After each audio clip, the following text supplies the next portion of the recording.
The Rings of Power is back for season 2, and with that, the online discourse. Yeah!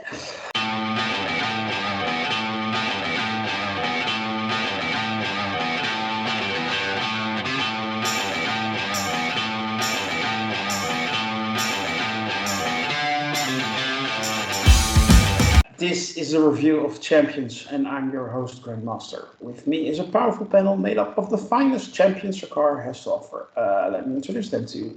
First up, Murph. You're also back for the Rings of Power. Great. How are you? Yeah, I'm great. And you? Oh, fantastic.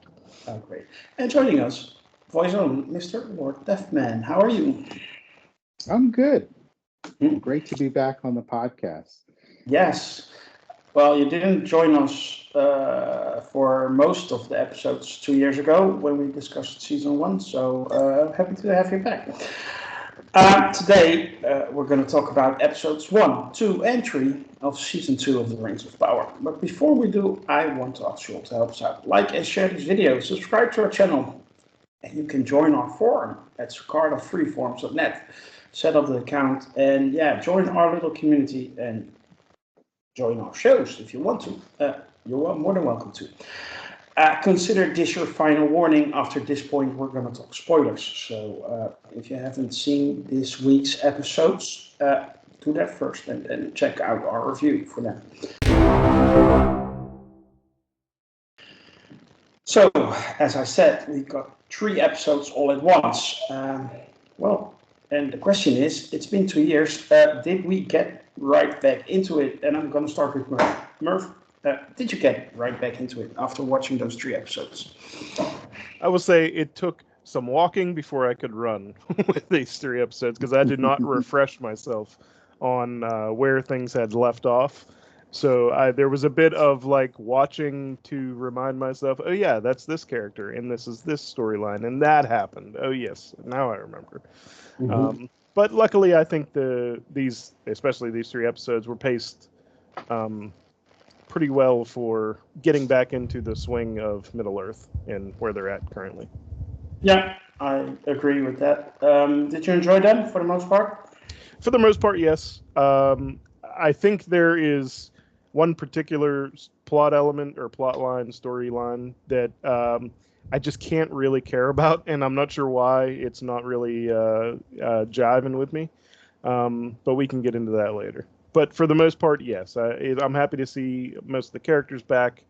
I'm happy to see some of the focus on certain plot elements, particularly the rings and how they're being crafted. And just in general, like the aesthetic of Middle Earth is always fun to dive back into. The music and the visuals are always good. So I'm happy. Yeah. I want to hear Lord Deathman. Did you get right back into it? I did, and this is a show that I would say consistently enjoyed since the beginning, despite the, I guess, reputation it's starting to build in some corners of the fandom for not being faithful to Tolkien's vision. I don't understand any of that, and I don't think that you should have to be like a Tolkien historian in order to be a real fan of this show or to appreciate the Lord of the Rings sort of mythology. But I thoroughly enjoyed these 3 episodes. I thought they showed a marked improvement in pacing and storytelling acumen even over the last season. These 3 episodes alone feel better. Not that the last season was terrible, but this is just like, hey, we're really getting to the point. We're starting to delve into these characters. We're following their journey. Things feel like they're happening, and revelations are starting to come to the forefront that link this story to the Lord of the Rings, that the bigger movies. So yeah, in brief, I had a really great time with these 3 episodes, which is why I decided to horn in on the Merv Grandmaster action in terms of reviewing the Rings of Power. Yeah, you're more than welcome to. The more the merrier. And yes, that is also a Lord of the Rings reference or pun, whatever you want to make of it. Well, I agree, although I do think the reintroduction of all the characters spread out over the first 3 episodes took a little bit too long for my taste, and therefore there was a little bit lacking in the story development, but not too much. I mean, I still very much enjoyed it. Like Murph said, the aesthetics, the music, the feel of Middle Earth, getting back into it, and I agree with you, Lord Deathman, that the storytelling very much improved, especially for a show called The Rings of Powers. It finally got to be about Rings of Powers, something that was a little bit lacking in season one, if I may say so. Although I enjoyed that season very much as well. That's enough from me. I want to hear from the champions, and I'm going to go for Lord Deathman for his deep dive for the first 3 episodes. And if you want to make callbacks to season one, I'm totally okay with that, since we all love this Sure. show. Yeah, like I was saying in the quick introduction, I really enjoyed these 3 episodes. First and foremost, I think the show is just gorgeous. It's really hard to take your eyes off of this show once you start watching. It's just color graded a certain way, and it just feels like you're watching a live action version of really great fantasy illustrations that you might have seen in a book, like when you see Khazad-dûm or Mordor or any of these places that are landmarks in the Lord of the Rings sort of geography. They just look so sumptuous. You almost kind of want to put yourself there in Numenor and walk those halls and Yeah, that's yeah, it's just wonderful. Yeah, The not to be negative or anything about another show, but when you compare visuals of the Rings of Powers to the visuals of a show like House of the Dragon, I mean, the House of the Dragon is like 80% black screen where you can hardly make out what is happening, and now you get like gorgeous colors, different landscapes, things happening in different ways.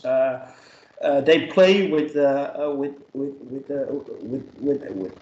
basically the surroundings. I mean, the surroundings itself is a visual feast for the eye. And then yeah. I'm not talking about writing, acting, and everything else, but that's already great. But please continue. Yeah, I so again the visuals. I think that all of the actors are really doing more than a capable job of playing their characters, even when they're up against the shadow of characters, the different versions of the same characters from the movies. It doesn't feel like you should be comparing them. It really feels like you're seeing just a showcase of great acting and how one actor might take on doing Galadriel versus another actor. So I'm really invested in the story, and I love the first episode when we kind of see what went on with Sauron. And I get that they're kind of trying to fill in some of the blanks from Tolkien's work from the Silmarillion, and that wasn't really told kind of in the same narrative style as The Hobbit or some of the other books that followed. It's more of a sort of a historical reference or tome.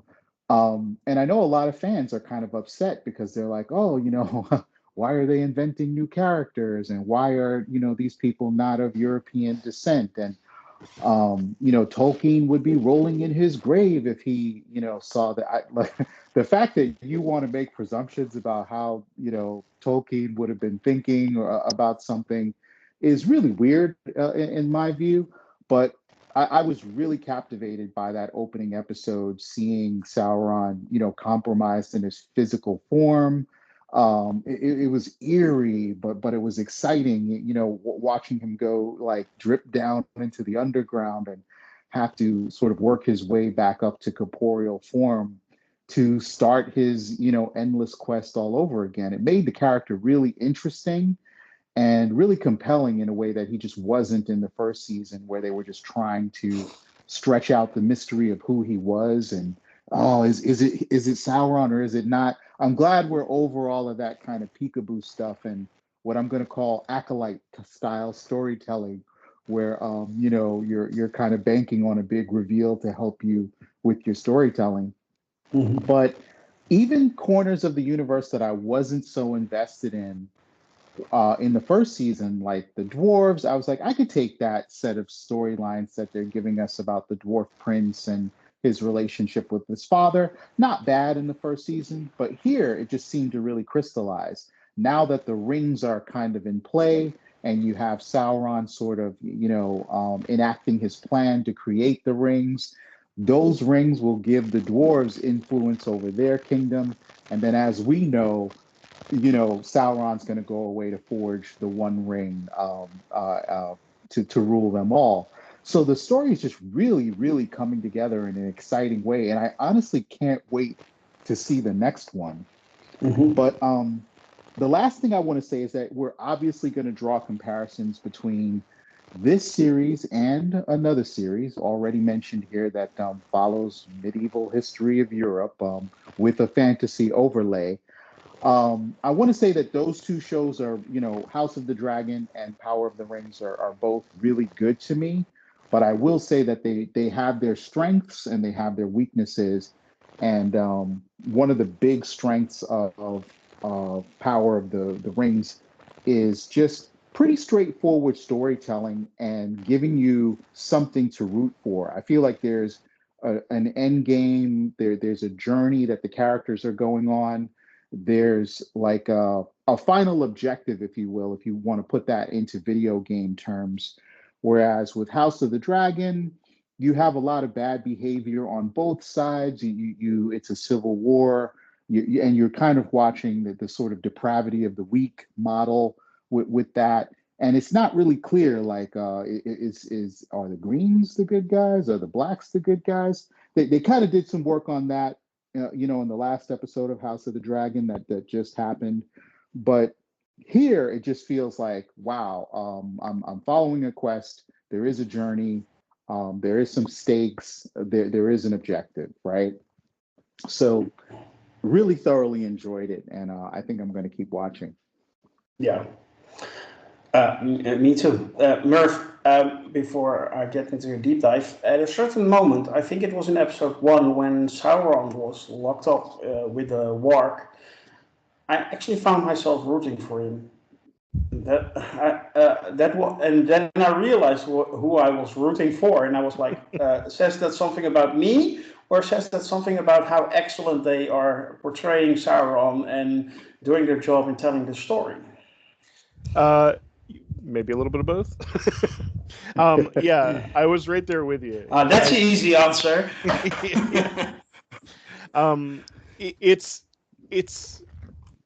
It's not. I mean, it's an element of storylines that we've seen before, where like we're kind of following the bad guy's journey a little bit, And this series definitely starts off.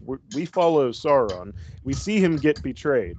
So we have a little bit of empathy there, even if we realize that he's probably the worst of those two evils there.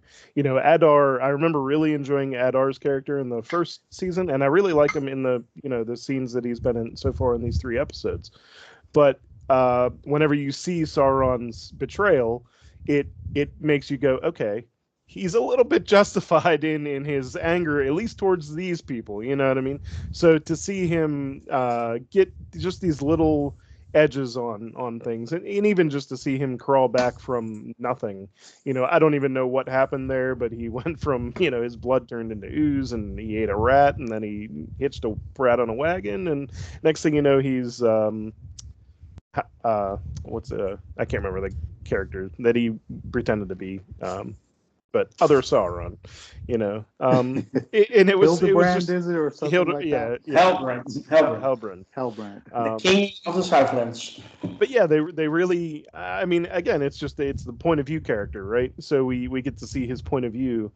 So even though we acknowledge that he's evil, we understand at least his motivations and like where he's going. And whenever it comes to, especially whenever you have him being tied up, and there's the person being obviously cruel to him, the guard or whatever you want to call him, the Adar's like right hand guy. You like to see that come up, because he deserves it too. So the fact that he convinced a warg to like eat this guy, off screen, it is great. It's fun. It's a fun little nod. I couldn't believe they let Sauron go actually in that scene. I was like, you have this guy. Well, I guess they didn't know it was him. They thought it was somebody else. Yeah. But yeah. Loved I think you put it real eloquently, at least before the show. I don't remember if you said it so far, but the first episode focuses on the elves. The second episode really focuses on the dwarves and like the half-foots and the guy with them. And then the third episode really focuses on where the humans are in this whole thing. And I think that really does a good job of compartmentalizing these episodes for the most part. And there's a little bit of bleed over, but the elf storyline is by far the one I'm most invested in, partially because of the Sauron is there, but also because they're the ones who seem closest to the danger that is, on the horizon. Not to say that the humans battling, in towns and stuff isn't dangerous, but they're the ones who seem to have a bigger recognition of the greater evil that's at stake here. Again, loved the music, loved the Dwarven. I don't know what the song is, but whenever they're dealing with the dwarves, there's a song that plays, and I just love the way it sounds. I remember last time the show was on, I was listening to that like for a week straight afterward. I would just come home and like throw that on just as background noise because I liked it so much. Really, almost all the storylines here where they pick up, it felt like they were going towards things. The only one I mentioned that I'm just a little bit like I'm having a hard time caring about it is the Numenorian one. Maybe because it's set over here while everyone else is over here at the moment. Obviously, they just came back to Numenor or whatever. But it's like the fact that it's dealing with like the political ascension to the throne of Numenor or whatever, way over here, far away from everything. It just feels so detached, and I feel like it just ate up too much time for me to. It's the one I'm least invested in. Not to say it's a bad one. It's just the one that feels like it's over here doing totally nothing, and it can easily be forgotten until something ties it to something else. But I do enjoy Isildur's little journey that he went on in episode 3 with his new companion, who, this might be a spoiler for Lord Deathman, but she might not be all she seems to be, or at least might not have always been on the good side of things, to put it that way. But I really like the actress, and I really like the actor who plays Isildur, so I really like those scenes together. But I'm just I definitely think the pacing is up from where it was last year, and I definitely think things are more focused, and I like how much has already happened in these 3 episodes with all the varying storylines. It doesn't feel like there's any true meandering outside of, again, like the Numenor one. Just it feels detached, and if episode 4 it becomes attached to something that really ingratiates it to the rest of the storylines, I'll change my mind on it. But right now it's like over here in my brain. Just I can kind of ignore that, but focus on all the other stuff that I enjoy. Yeah, I agree. I have actually the same thing, that I can't really care about a certain storyline, but it's actually the one with Istar and the halflings. That kind of feels detached for me so far. It's just, to me it's kind of obvious it's Gandalf, or at least one of the wizards. It would be fun if it turned out to be Saruman, by the way, but that's another story. To me, that storyline feels kind of detached, and it's like, yeah, you need to find the stuff so you can control your powers, blah blah blah blah. But what is your goal here? Yeah. Oh, I'm sorry. No, I was done. That's the other one that really doesn't jive with all the other storylines at the moment. I think I forgive it a lot because I really just enjoy the halflings in it. I really like was it Nori? Was that her name? Nori, yeah. Nori is like easily one of my more likable characters in this show. I don't know what it is. Maybe it's just because she's a hobbit and because she's like, it's like chipper and like a breath of sunshine in this entire storyline. I honestly, the wizard mystery, I remember being over it last season, and I'm really over it now. Just be who he is. Like you stop playing with it unless they do something crazy. It'd be fine if it was Saruman, but at the moment, like, he's a likable wizard, and Saruman was that for years apparently. So yeah, that's fine too. It's not, it's. I think I'm over in general, and this might be Acolyte fallout, but stop keeping things secret. Just tell me so that I can cheer for the character or root against them, and then let's just move on. And I think I'm in that part, but the halflings are like a breath of fresh air for me, so I forgive a lot of that storyline for their appearances. Yeah, last time we saw them, they were blowing in the wind, but that's another story. Lord Devlin. Yeah, I just wanted to follow up with what you guys were saying with regards to storylines that might not be resonating as much with you.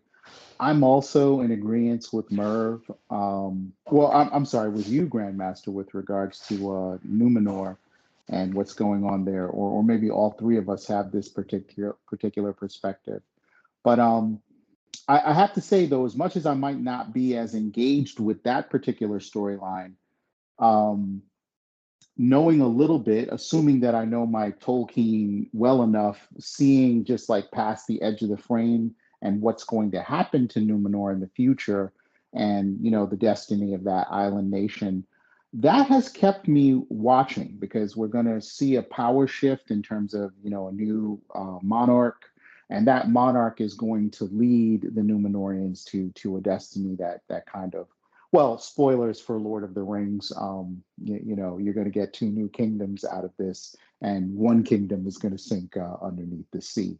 But the impending peril, like, a part of me is always asking, like, where is this show going to stop? Like, it would make sense that Power of the Rings would stop right where Lord of the Rings begins, right?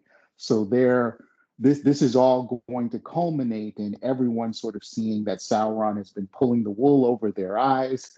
They're going to amass armies, the dwarves, the humans, the elves, and they're going to make this straight-on offensive against Sauron and his orc army, assuming he moves Adar away. So, like, the end of this series poetically would be, I guess, Isildur cutting the fingers and the rings, off of Sauron's hand to then take us into the Lord of the Rings. But yeah, anyway, long-winded way of saying that even though I'm not as interested as I probably should be in the Numenorian storyline, just being able to know a little bit more about the lore is keeping me invested there. Yeah, in the end, Isildur, the captain, will be the king of Gondor, and Isildur will cut off the finger of Sauron. I think it will end with the betrayal by the ring of Isildur, and that it gets lost in the river. I think that will be the end of this show. I believe there's 5 seasons ordered by Amazon. I'm not too sure, but I think there is. They're saying minimally 5 seasons, and they might expect to go on for more. And I'm like, okay, well, but that's the thing I like about this show. They have a clear path of where they're going, so there's not much filler, if you know what I mean. They have to fill up this. They have probably written a story for 5 seasons, and they have cut it in 5 pieces where you can like have 3-part acts every season. So there's a clear structure in place, and I think that is helpful a lot. And since we know a little bit more where they're going, because we know the story of the Lord of the Rings, and Peter Jackson put that prologue in there, so we know the history of the ring, so we know where it's going. So that makes it also interesting. How do they get there? And so far, I'm really enjoying the ride. And Yeah. yeah. Hmm. But is there any actor or any particular character that is really where you think like this is the main character of the show? Is that Galadriel or Lord Daphne? What do you think? For me, it's Elrond. I think and forgive my ignorance, I don't know the actor's name who is playing Elrond, but I think he's very much the where I kind of can find a focal point to get into the series with him as an actor. Galadriel seems, I don't want to call her a Mary Sue, but she's someone who's just so convinced in her competence, and she has this obsession to do this mission that she does seem a little one-dimensional at times, although I think the actress is doing a fantastic job of playing her.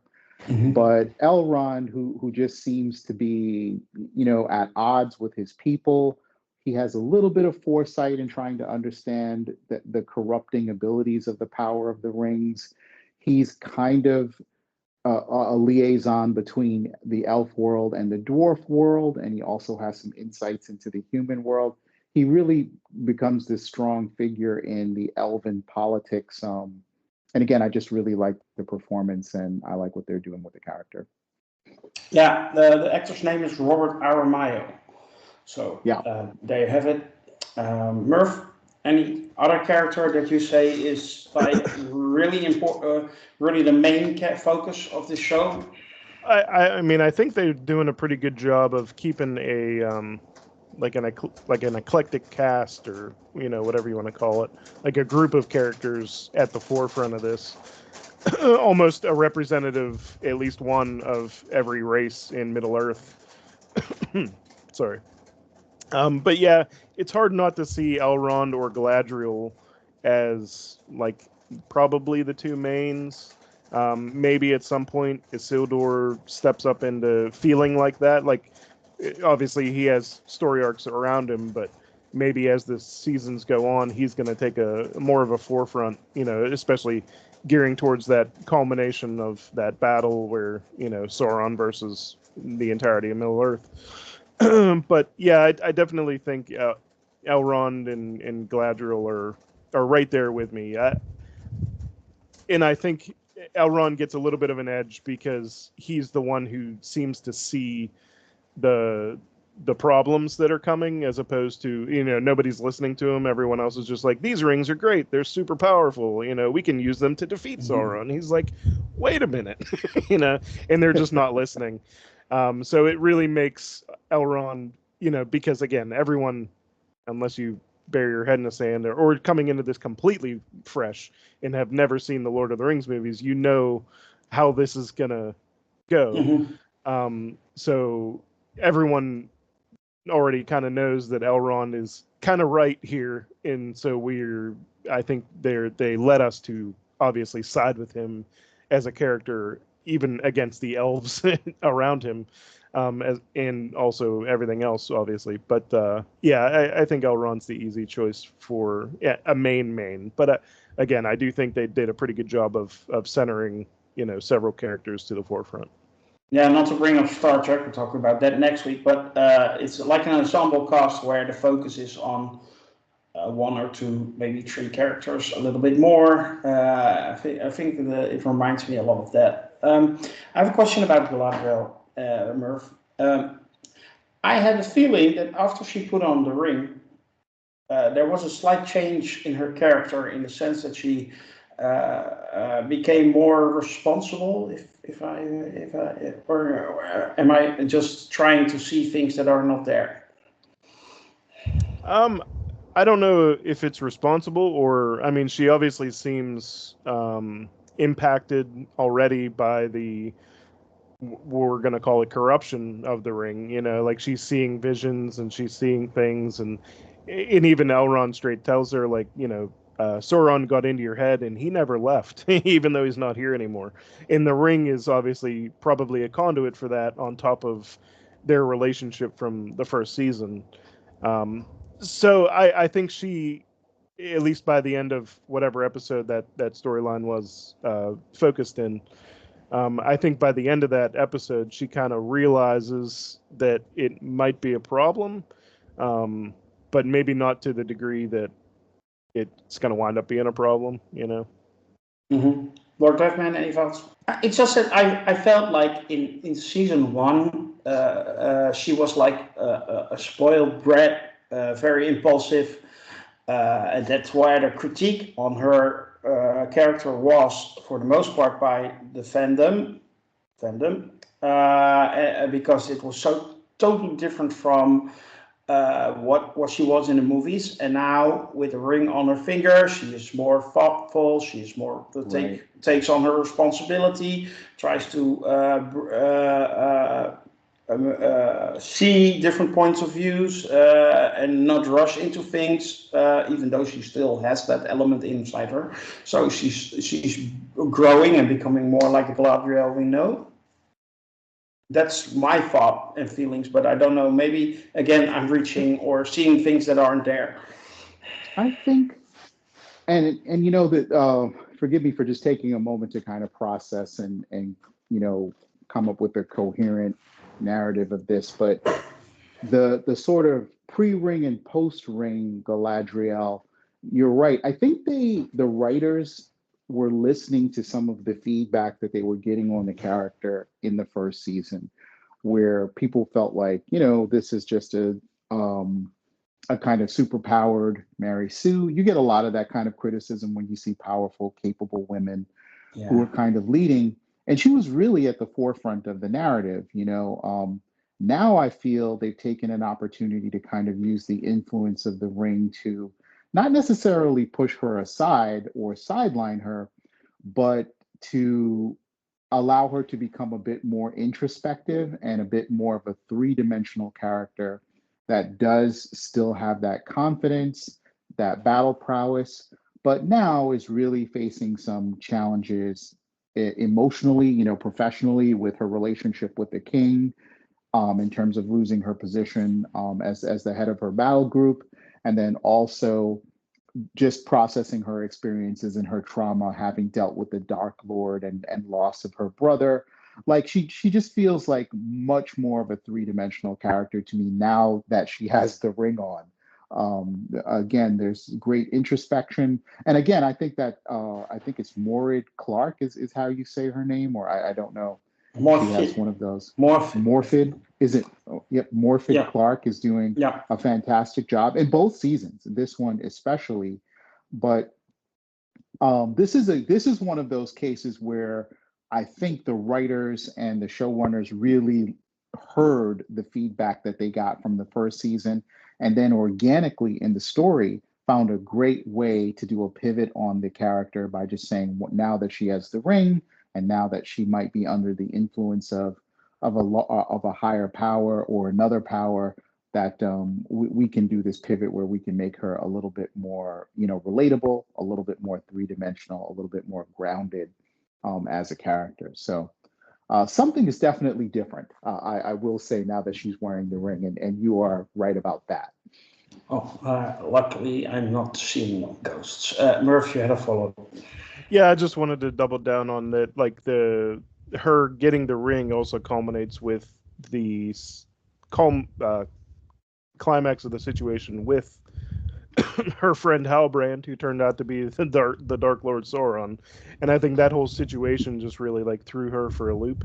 And I don't think she's quite out of it yet. Even with her conversation with Gil-galad, she refers to Halbrand as a person, you know, not Sauron. Like she doesn't see the person she liked as Sauron yet. You know, I think there's still going to be a little bit of growth there, and I think that adds extra layers of complexity.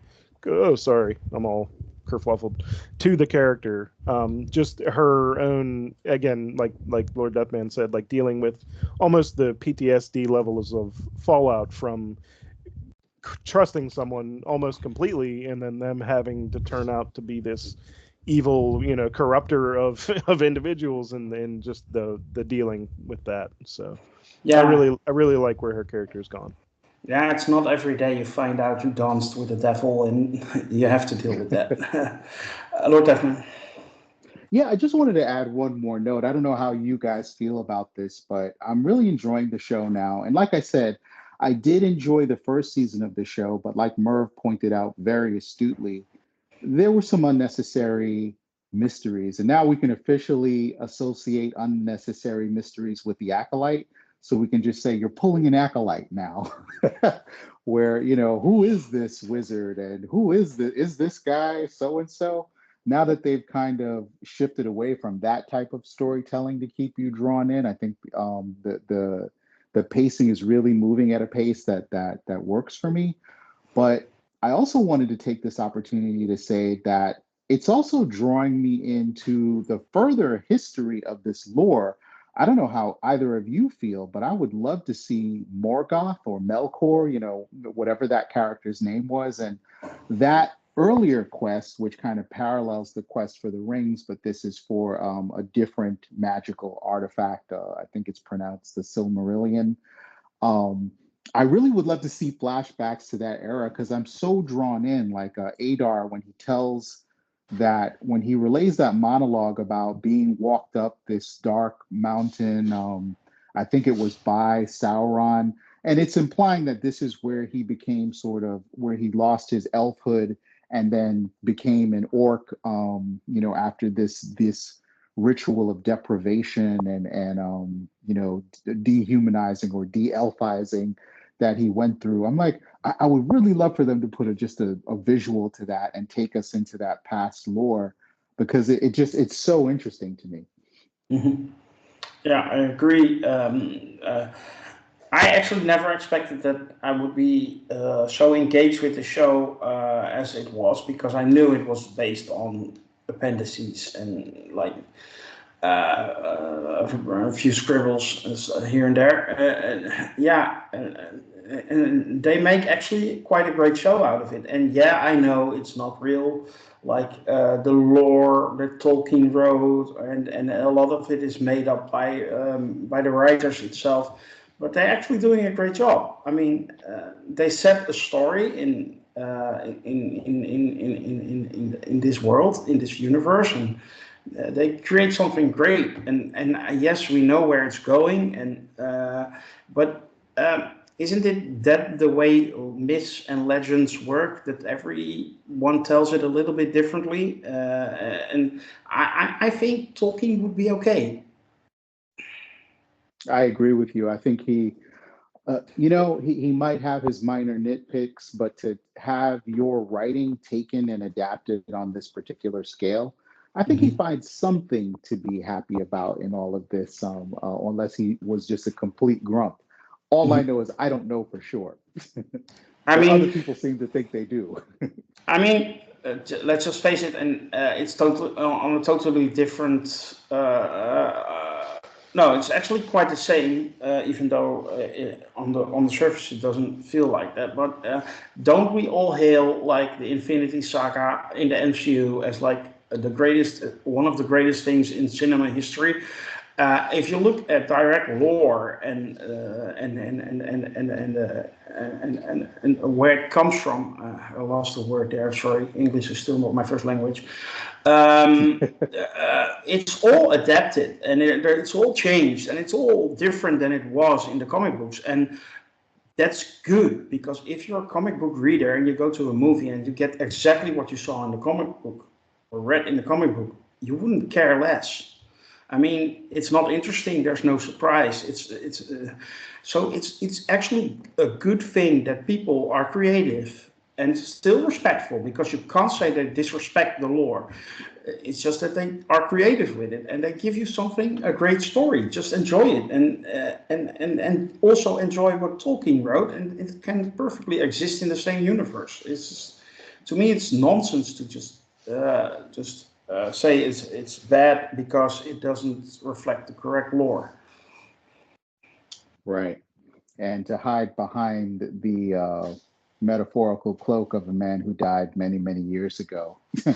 and might have had no opinion about any of this. Yeah. Had been around today. Who knows, you know? Yeah, well, at least we know Stan Lee enjoyed the movies because he appeared in almost every one of them up until his sad passing. But yeah, but anyway. So I think we have unpacked enough here. So we have nothing else to do than do a rating.